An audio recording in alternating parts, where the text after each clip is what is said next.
welcome to the Jukebox Podcast from WP Tavern. My name is Nathan Wrigley. Jukebox is a podcast which is dedicated to all things WordPress, the people, the events, the plugins, the themes, the blocks, and in this case, learning about how WordPress works. If you'd like to subscribe to the podcast, you can do that by searching for WP Tavern in your podcast player of choice, or by going to wptavern.com/feed/podcast. And you can copy that URL into most podcast players. If you have a topic that you'd like us to feature on the podcast, I'm keen to hear from you and hopefully get you or your idea featured on the show. Head over to wptavern.com/contact/jukebox and use the contact form there.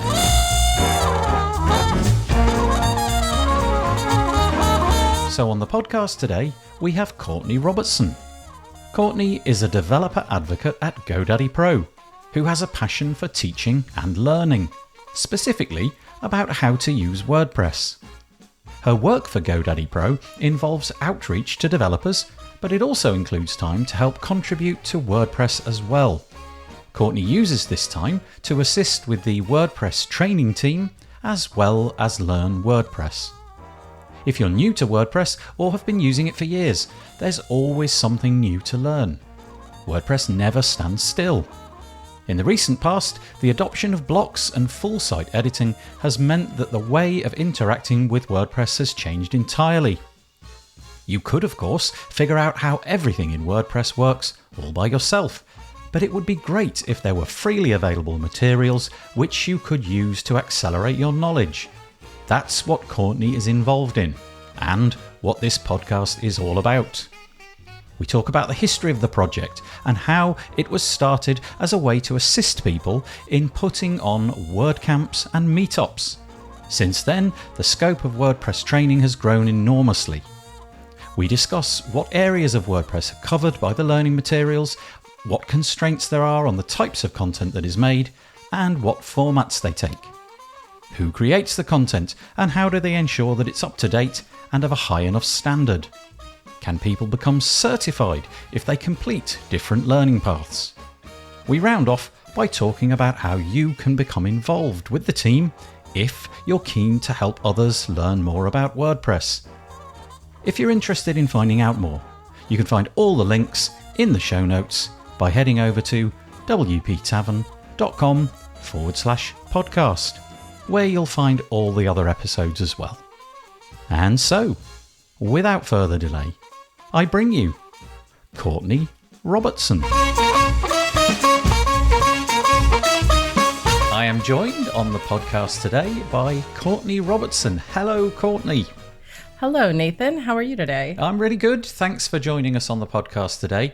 We are going to talk about learning all about WordPress, how you might learn about the things that are going on in WordPress and potentially how you may contribute to that learning process for other people.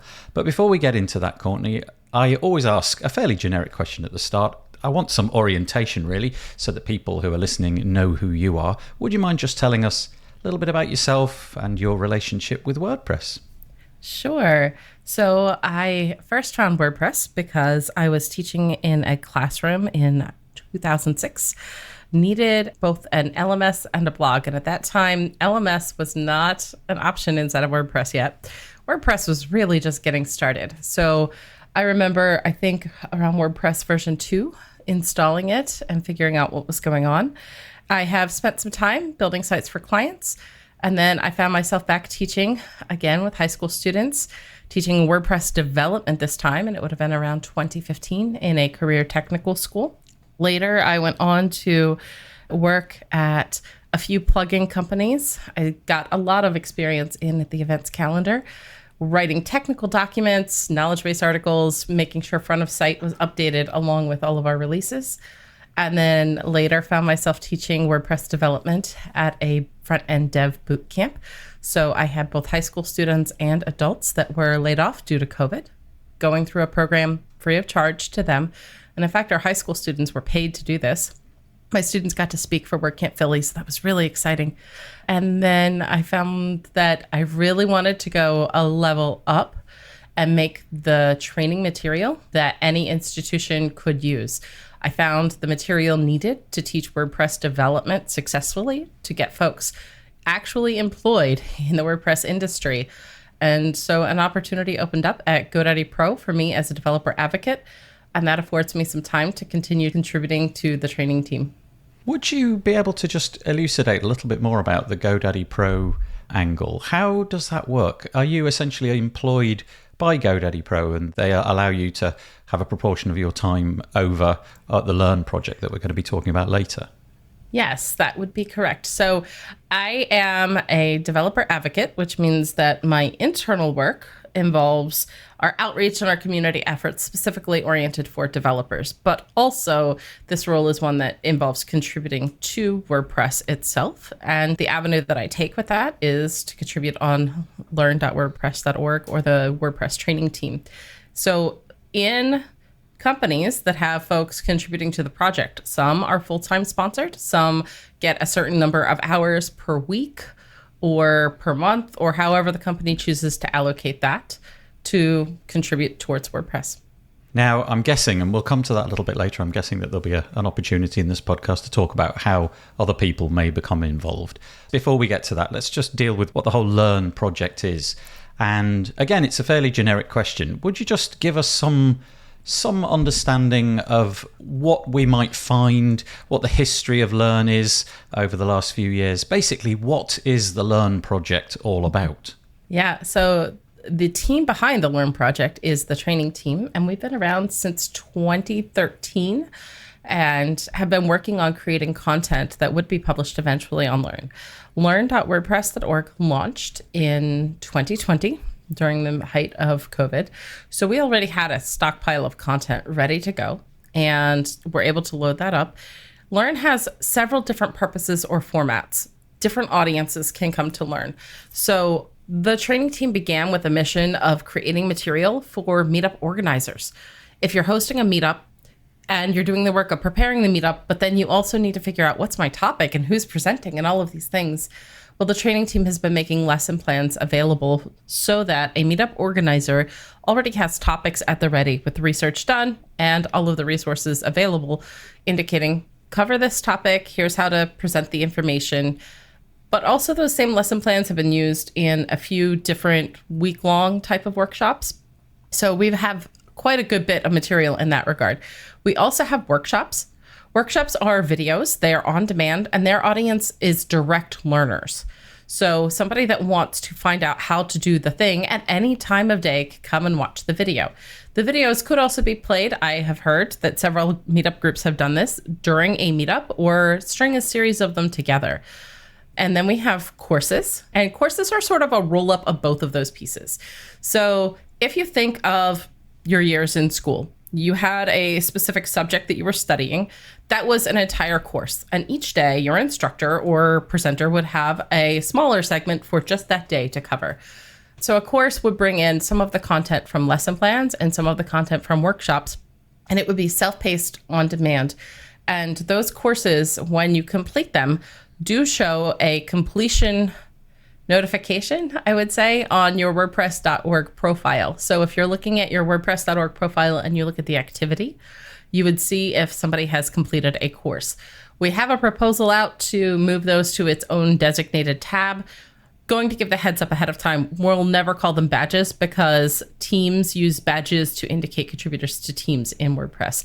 But learn.wordpress.org is a great resource for somebody that wants to come and learn all kinds of things, whether you are teaching others or on-demand learning and you just need that one specific piece, or you want to go through an entire course. And at this time, I believe we've got 5 courses on getting started with WordPress, all the way up through using FSE, full site editing, to build out a site. And we have a few contributor courses that have moved over that the community team had housed previously to help folks get onboarded with contributing. And then finally, we have social learning spaces, and you may see those in your WordPress dashboard on the upcoming events area, but you also can find them on learn.wordpress.org. It is technically a meetup group under the hood and uses Zoom. These are sessions that happen, and there are several throughout the week. Every week, there are several going on that you could swing by for about an hour, sometimes an hour and a half or so, and learn whatever the topic is that's being presented that day. Great folks like Daisy Olson have been running a lot of those along with Sarah Snow. I've got one coming up soon with Anne and Sarah. Anne, a lot of us know Anne McCarthy. We'll be doing a call for testing using one of those social learning spaces. That's fabulous. I genuinely didn't know that the prime mover of the whole Learn project was to assist people putting on meetups. Was the intention there just to facilitate people who were potentially maybe trying it out for the first time? We were all in lockdown, as you said, and it's quite daunting, isn't it, to begin something like that? And just the process of setting one up might be daunting enough, but then to actually find material that you can talk about. Was that the intention there, just to bootstrap and kickstart more and more meetups? That was the intention in 2013. It has grown significantly, as you can imagine, in that time, as has WordPress and the WordPress community. So in 2013, meetups were really just a new thing. And we were looking at ways to support meetup groups. And as things have evolved, we now want to help the job pipelines. We would like to provide some official guidance as to what should be covered for what skill sets. It's a really exciting time in WordPress. There's so much happening. A lot of that centered around the new editor and full site editing and so on. So there's definitely lots and lots of opportunities for things to be taught. I'm just wondering, in terms of the types of content that you will be putting, or potentially that you already have put, do you have any sort of constraints on the remit of the project? So, for example, is it always going to be focused on the core of WordPress, things that you can do inside of core? What I'm really asking there, I suppose, in a backhanded way, is do you stray into other areas? For example, things like third-party plugins and things like that? Good question. We began our delve into third-party plugins at WordCamp US in 2015. Those that have been around a while may know this. If you wanted to add some custom CSS to a site, before the customizer had it available, we needed Jetpack to do that. So as a team, we essentially indicated we want to make use of third-party plugins. The parameters need to be that it's in the WordPress.org repo. As things have launched, our main focus has started really with how to use WordPress to put a basic site together. However, our audience for who can learn help is really vast. So we've formed some guidelines around third-party plugins, and also for those that are hosting some social learning spaces.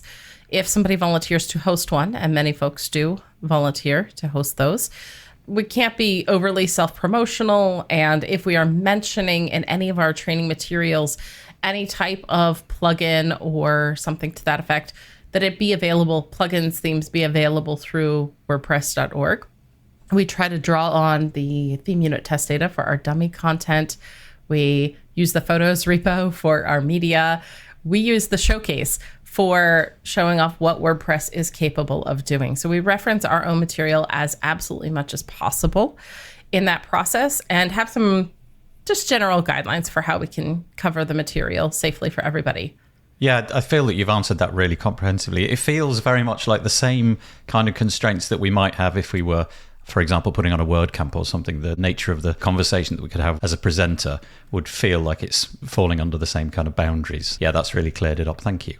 Now, the project itself, the WordPress project, as I just alluded to a minute ago, it is really changed over the last few years. If you roll back the clock 5 or 6 years, the way WordPress behaved, the way that you created content is now completely different. And we've got all sorts of things which are coming down the pipe, and they're coming thick and fast, things like full site editing and all of that kind of stuff.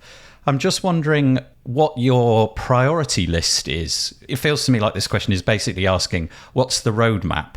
What are the kind of things that you're prioritizing? Because there must be a limited amount of hours in everybody's day that's connected to the team, and you've got to decide, okay, this feels like it matters more right now. Can you give us some idea about what are you thinking for the Learn platform in the near future? Yeah, that's a great question. So our team is comprised of both sponsored and self-sponsored or volunteers in all capacities. So that looks like there are a few folks that are sponsored by Automatic, led by Hugh Lashbrook, to be part of our team, as well as delightful project manager Hawa Abashia and a plugin co-founder, Pooja Darshari. And so that's the core of our team. However, we have a lot of contributors. And I say this first because in open source, we can have some high level type of priorities. But as you know, when it comes to people volunteering to do something, they'll volunteer to what they want to do. And they're not going to volunteer for what doesn't interest them all the time. So with our priorities, we have a few ways of looking at priorities. The content priority is lately focused on doing as much as we can that is geared towards a release as close to release as possible. We have some great ways of trying to work a little bit into the future so that right now we're already preparing material that will come out with the next release. That would be 6.0 at the time of today's recording. But we also have some other priorities as well. As you can imagine, we're managing a website, a large website that is on a massive multi-site install. And so some of those other priorities look like we just moved the team from Trello over to GitHub to help track all of the activity of what we're creating and what our roadmap actually looks like and what our priorities are. That also helps surface our activity and contribution to the project, because that too then will help track with our .org profiles. We have some needs, some really big needs coming up. There is ideas around merging lesson plans and workshops. So that would be the instructional materials as well as the video that coincides with it. That would need developer resourcing. We would like to do a little bit more with the UX. We had a UX audit come back, and we would like to do some more with the front of site. But again, that too would need some developer lift. And at this time, our theme is not block-based. And in our case, that could be helpful for us to help lay out that content in a way that would be more beneficial for learners as they come in. To find our roadmap, there will be lots of show notes available. To find our roadmaps, we have a few places, and I know that seems a little tricky. Go to make.wordpress.org/training. And from there, you'll find a big blue box that talks about the training team's goals for 2022. One of the next goals, aside from content, is a needs analysis. So that means actually talking to the WordPress community and saying everything from a hobbyist, a small business owner, to a large scale enterprise level agency. What do you need for training your staff? How can we help you reach those goals? What do you think the highest priority of content should be? And in what order should that happen? Get the feedback of what actually matters and what's going to be most beneficial. Who's using this and how can we make it better? We also have sprints, and those sprints are what are we working on just this month that is both content or the other annual goal type of projects. And so each month we'll publish at the beginning of the month what we're doing this month, and at the end of the month we'll post a recap. How did it go? What did we get done? And we have our issues in GitHub, and there'll be some links available for those too. So if you want to see what's the highest priority thing that I can contribute to, you could go right to our GitHub repo that shows you exactly that issue.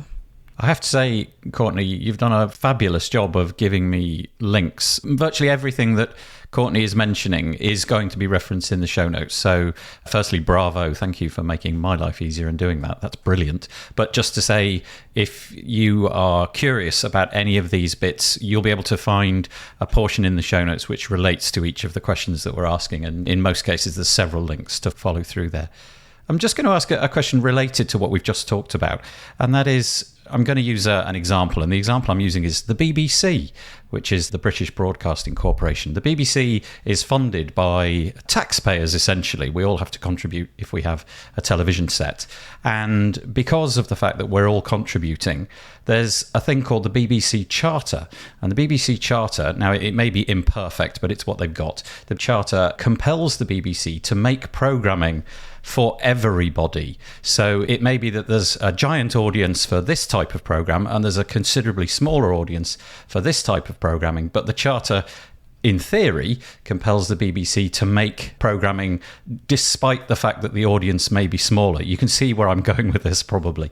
I'm just wondering if you have any of those kind of things. Does it always come down to the numbers? In other words, if you can see that there's a giant need for this because everybody's clamoring for this kind of tutorial or whatever, well, that's obviously very important, but there may be something over here, a bit of an edge case, but really truly crucial to the people who need it, though their numbers may be small. I'm just wondering if there's any kind of those bits that fit into the bigger jigsaw. They do. Those are areas that we would often allow the individual that has such an idea for that topic to help develop. because, again, open source, we allow the contributors that would like to do something. If they say, this is the one thing that I am willing to do, then okay, then we'll work with that. That said, we do have some priorities, as you indicated, but some things will work across multiple pathways. And so by a learning pathway, what I mean is, if you think about who can learn help, and there's actually a post that is cross-referenced to something that Josefa had helped create. I want to say it was about 2 years ago.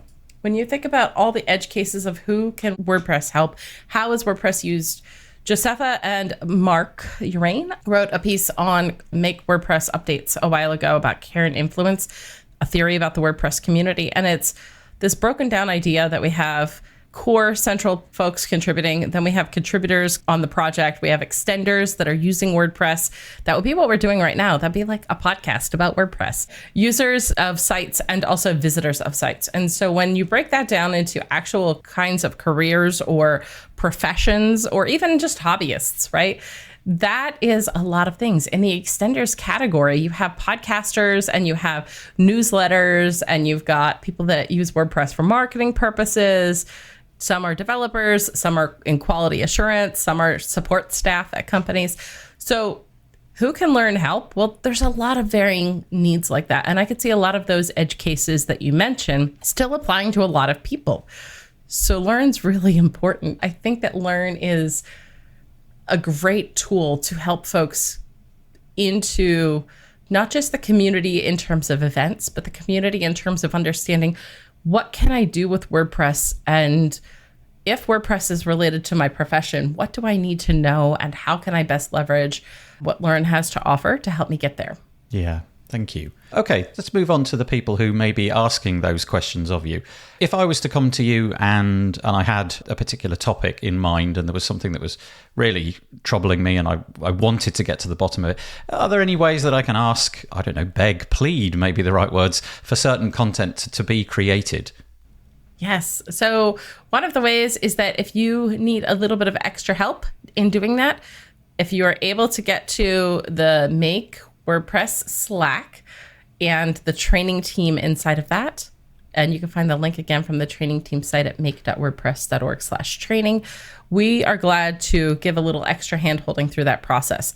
The other thing that we welcome folks to do is go to our GitHub repo and submit a topic as a lesson plan idea. That does not mean that you need to create the lesson plan.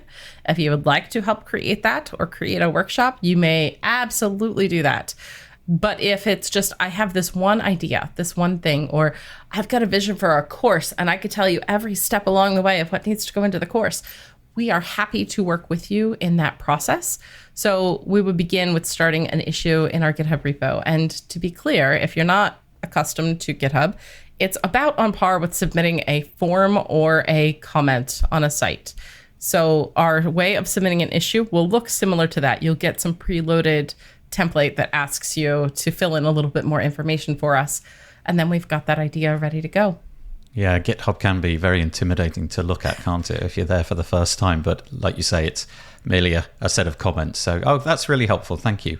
In terms of who is making the content, how the content is made, what does that look like? I'm going to sort of cross two questions here, and we'll probably get on to learning paths and things like that. But just wondering who's actually putting the content together. Do you have a particular panel? Do you give certain members of the team the job of going away and create a video for that particular thing based upon these guidelines? Is it always the same people, or can other people contribute their content? In other words, could I contribute my content? And if that was the case, are there any guidelines that would be helpful to know about? I mean, there's obviously going to be things which are out of the remit, boundaries that I shouldn't cross, and probably ways that you would prefer me to curate that content.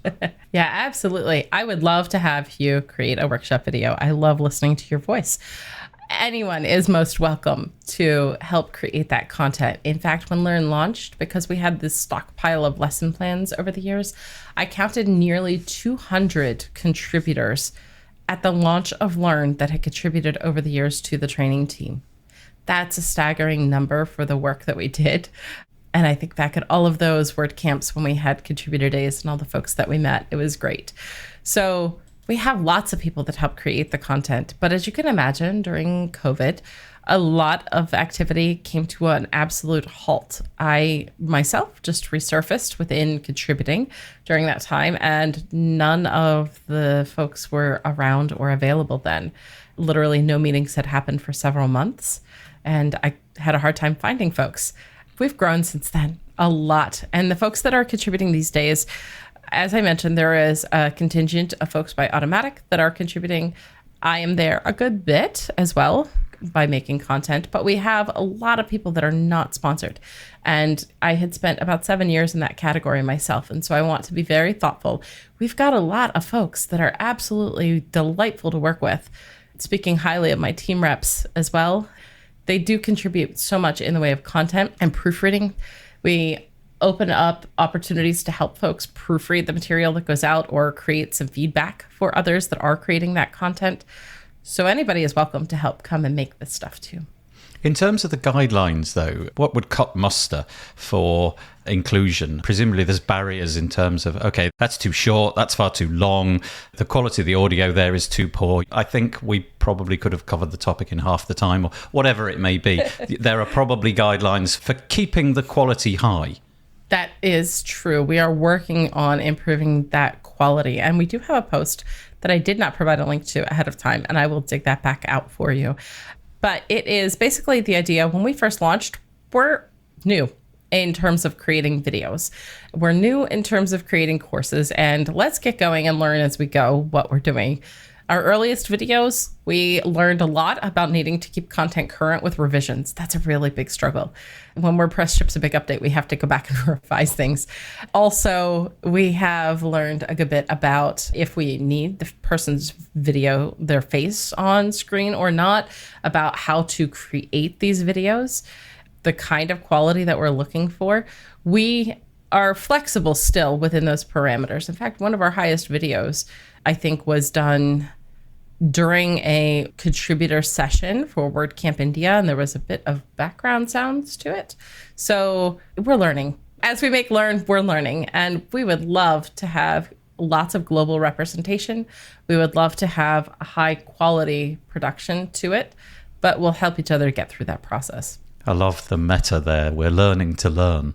That's brilliant. The different formats that you do. Actually, no, I'll come back to that in a moment. I'm going to ask about the way that your team meets, because we're currently talking about people contributing their time. And you mentioned that you can go and do things like contribute in GitHub with comments and so on. But I'm just wondering if you became much more involved in the team and you were there regularly, not just committing a piece of content once in a while, but really digging into the team and trying to help out on a regular basis. It'd be quite helpful to know what that might look like. Where do you hang out? Where do you do the work? Sure. So forgive my American mindset about time, but on Tuesdays at noon Eastern time, on Thursdays at 7:30 a.m. Eastern, or, I forget exactly what time it is for Pooja, but she runs an APAC specific time zone meeting. And so it's the same time and option available for both of these meetings. Those happen, by the way, all in Slack. Those are entirely Slack-based chat messages, as you would find across the 20 now different WordPress teams. We conduct our meetings through Slack. We have coffee hours as a get to know folks session. Those are delightful to stop by and see. We're running those Fridays at 9 a.m. Eastern. However, we are open to exploring alternative times for that. We've got some folks that are traveling that are our normals that help conduct these. So we'll give it a few more weeks before we start looking into different time zones. We do those through Zoom. We find that generally meets the most accessible needs, and we have the accessibility team rep often join us too. So that's delightful. And then you can find us hopefully in the near future at a WordCamp close to you at a contributor day. That would be nice. Let's hope that's true. Now, my understanding is that broadly speaking, people fall into different types of learners. You may be kinesthetic, or you may be auditory or visual or what have you. That is going to inevitably lead to people desiring different types of content. And you mentioned a moment ago, you called it learning paths, I think you said. What different formats have you got? I mean, it may be that is still to be explored. Maybe you're going to invest time and effort into different things in the future. But whether you've got it live at the moment or whether it's just an aspiration, tell us the thinking behind that. Yeah, our content types are lesson plans, workshops, courses, and social learning spaces. Our audience is quite vast. But then if you break it down into an individual may learn in different methods. So some folks really like videos. Some people really like to read like it's a book. And so our courses approach different learning styles. And the more that we can do that, the better. Our courses do suggest projects to extend upon what you've already learned. So often that would look like doing the work along with the course, and that would be delivered both in text and video form. And then having a suggested, now here's a challenge to try on your own, to give you that hands-on experience without it being guided. The more ways that we can continue to help cater to individual learning styles, the better. Also, along those lines, my teaching hat background comes in here. It really matters to me that we are available in the global space. And so that also looks like translation opportunities, because one of the things about learning styles is that if you think about folks in, you and I both speak English second language individuals, that would be a student in a school whose first language was not English, often needs a little extra support when they're just beginning to be immersed in English. And so I don't find it to be particularly reasonable or fair that somebody that is not primarily English is only presented training materials in English. We need a lot of support around getting the content available in as many languages as we possibly can. We also need then to help work on the initiatives that WordPress has to be multilingual. So at this time, that's on the roadmap, but it's not until I think phase 4 in the Gutenberg project to be fully multilingual. So that presents a challenge then on Learn, because how do we make our courses available in different languages? We need some help. Well, let's hope that somebody listening to this is going to step in and assist you with that. Just a thing, I may be jumping the gun here, and it may be something that you're unable to talk about. You mentioned in our exchanges prior to recording that there was potentially in the future some path towards certification. So I'm guessing, you put the time in, and as a result, you are handed something in exchange to prove that you passed the test, if you like. You achieved what it was and you got through it all. Just tell us the thinking on that, even if none of it's particularly concrete right now. Yeah. So this is a podcast for WP Tavern. If you're interested in the history of WordPress entertaining the idea of certification, you may search the archives here. I will say that certification as we see it, I also had some questions about several years ago, I would say.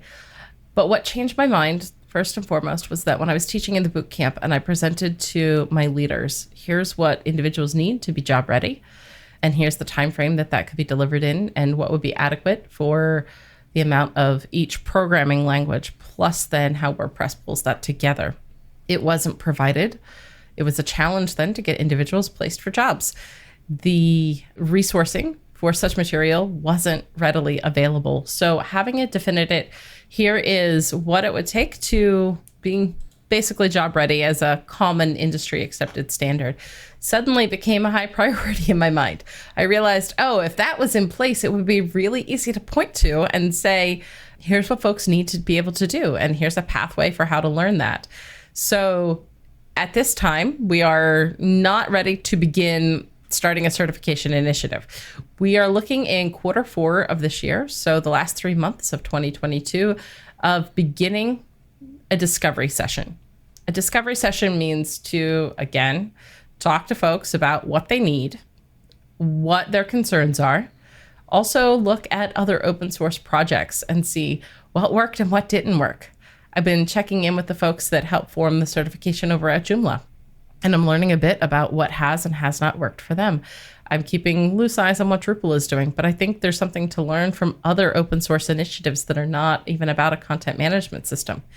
So look at, how do they do this? What have they learned? How would that potentially work for us?